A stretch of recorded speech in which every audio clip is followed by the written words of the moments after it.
साईनाथाय नमः।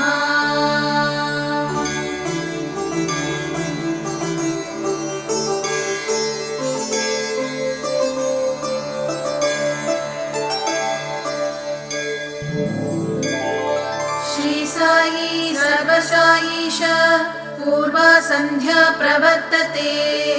उत्तिष्ठ नरशार्दूल कर्तव्यं दैवमाह्निकम्। श्री साई सर्वसाईश पूर्वा संध्या प्रवर्तते। उत्तिष्ठ नरशार्दूल कर्तव्यं दैवमाह्निकम्। उत्तिष्ठोत्तिष्ठ गोसाई उत्तिष्ठ सुगुणाकृते। उत्तिष्ठ सुजनानन्द त्रैलोक्यं मङ्गलं कुरु। उत्तिष्ठोत्तिष्ठ गोसाई उत्तिष्ठ सुगुणाकृते। उत्तिष्ठ सुजनानन्द त्रैलोक्यं मङ्गलं कुरु। आनन्दरूप करुणाकर विश्वकर्तः सन्ताप दुःख भववारधि भद्रसेतो। हे विघ्न मृत्युदलनामृत सौख्य सिन्धो। श्री साईनाथ तदिदं तव सुप्रभातम्। दाम्पत्य सौख्य विविधाभ्युदय प्रदान। दारिद्र्य शोक भयनाशक दीनबन्धो। चान्दोर्करादि सुजनावन भक्त रक्ष। श्री शिर्डिपट्टण विभो तव सुप्रभातम्। दीनाति घोर विपिनोज्ज्वल वीतिहोत्र। भक्तावनीरुह वसन्त तपोनिधान। भूतेश दीन जन बान्धन साई राम। श्री शिर्डी वाक्पति विभो तव सुप्रभातम्। गोदावरी तट विहार समाधिनिष्ठ। साधु स्वरूप सकलार्ति विभञ्जकाय। स्वाधिष्ठ चक्र परिपोषित शक्ति मूर्ते। श्री शिर्डी वाक्पति विभो तव सुप्रभातम्। त्वं ब्रह्म विष्णु परमेश्वर रूपधारी। त्वं सृष्टि संस्थित लयात्मक कार्य हेतुः। त्वं निर्गुणात्मक गुणात्मक भासमानः। श्री शिर्डी वाक्पति विभो तव सुप्रभातम्। स्फोटादिरोगहर दुस्तर पापनाश। सम्पूर्ण काम रघुवीर पुरन्दरात्मन्। संसार बन्ध भयनाशक सार्वभौम। श्री शिर्डी वाक्पति विभो तव सुप्रभातम्। बालार्ककोटि रुचि भासुर दिव्यमूर्ति।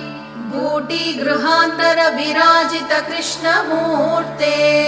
दीनावन प्रथित प्राभव भाग्यशील। श्री शिर्डी वाक्पति विभो तव सुप्रभातम्। सिद्ध्यष्टलाभ गुरु भक्ति गुरु प्रभाव। वेङ्कूसदेव चरणामृत पान दीक्षा। सर्वाधिरोग विनिवारण दक्ष मूर्ति।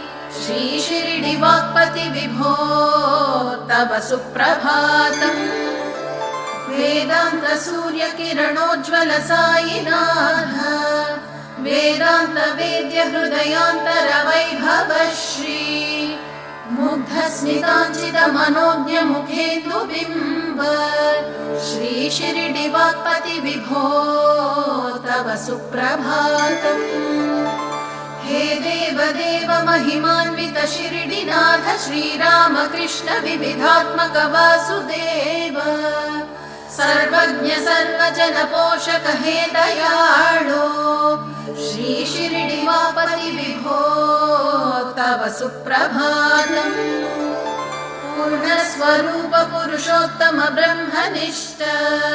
कन्दर्प कोटि शत सुन्दर दिव्यमूर्ते। मन्दस्मित स्फुरित मुग्ध मुखारविन्द। श्री शिरडिवाक्पति विभो तव सुप्रभातम् कल्याण साधन कलाकलित भ्रावतापत्रयादि भयभञ्जन पापनाघ्रे आद्यन्तमध्यरहिताखिल विश्वरूप श्री शिरडिवाक्पति विभो तव सुप्रभातम् साईश शिष्य परमाणु वरण्य देव गुर्रप्प भक्ति परिपालक शान्तमूर्ते ज्ञानाम्बुधे गुणनिधे विबुधादि सेव्य श्री शिरडिवाक्पति विभो तव सुप्रभातम् ज्ञानप्रसादक तव स्तवन नराणाम् संवर्णितं दिशति वाञ्छित सिद्धिवृद्धिम् सम्पत्सुपुत्रकरणं विजयप्रदानम्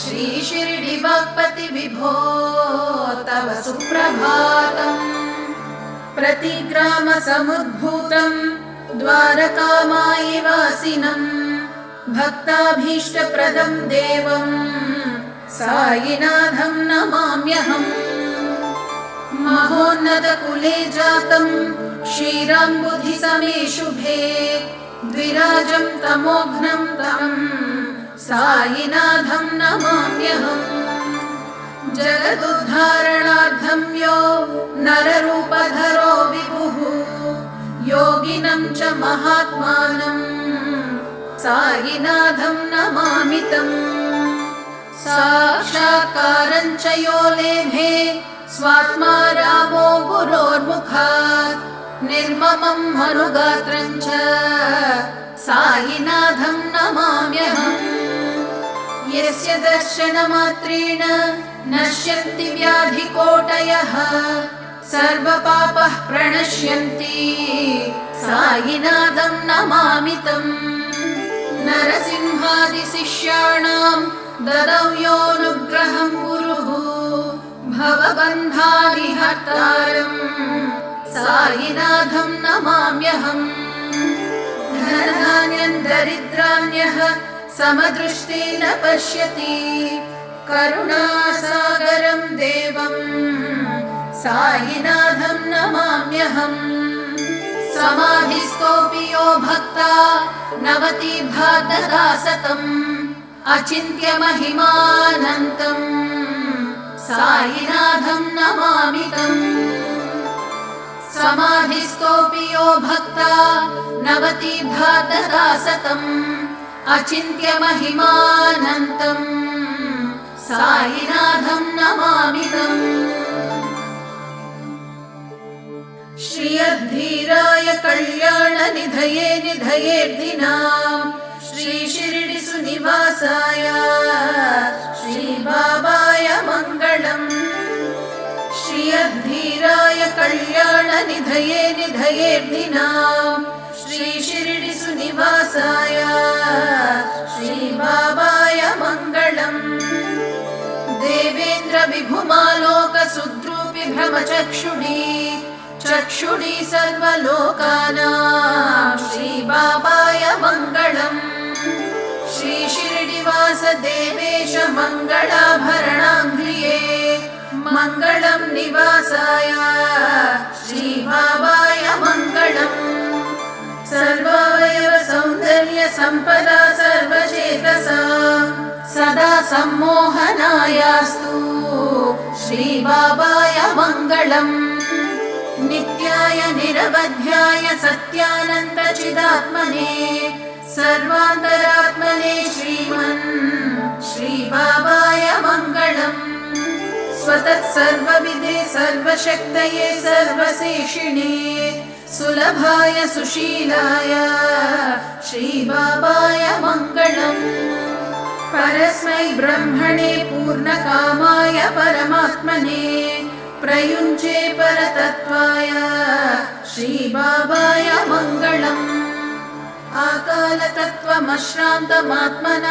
आकालतत्त्वमश्रान्तमात्मनामनुपश्यताम् अतृप्तामृतरूपाय श्री बाबाय मङ्गलम् प्रायस्व चरणौ पुंसां शरण्यत्वेन पाणिना कृपया दिशते श्रीमन् श्रीबाबाय मङ्गलम् दयामृततरङ्गिण्यस्तरङ्गैरिव शीतलैः अपाङ्गैः सिञ्चते विश्वम् श्रीबाबाय मङ्गलम् सद्भूषाम्बरहेतीनां सुषमावहमूर्तये सर्वातिशमनायास्तु श्रीबाबाय मङ्गलम् श्री शिरडी शनिरक्ताय स्वामी सत्कृपराय रमया रममाणाय श्रीबाबाय मङ्गलम् श्रीमद्भोक्तकवीन्द्रेण घनमानसवासिने